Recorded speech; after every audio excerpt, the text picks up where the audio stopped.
केसाला सुद्धा आमच्याकडून धक्का लागलेला नाही, त्याच्या प्रॉपर्टीला धक्का लागलेला नाही. आमच्या कार्यकर्त्यांनी गुंडगिरी 30% केली नाही आणि पुढे प्रयत्न केला असेल तर त्याला आम्ही बाहेरचा रस्ता दाखवलेला आहे. अशा गुंड कार्यकर्त्याला आम्ही पोचलो. इतकी मोठी सत्ता आमच्या हातामध्ये असताना, 8 वर्ष मुख्यमंत्री असताना कधी कोणाला आरे चोरे नाही, कधी मोठे डोळे करून कोणाला बघितलं नाही. हा पाणी मारला तर लांबच नाही. ही संस्कृती आम्ही जपली जास्त आहे.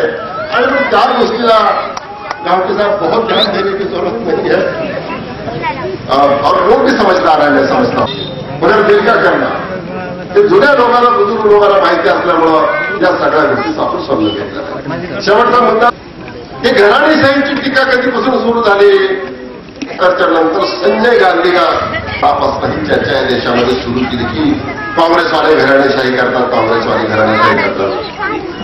आणि ही टीका जाहीरपणे करण्यामध्ये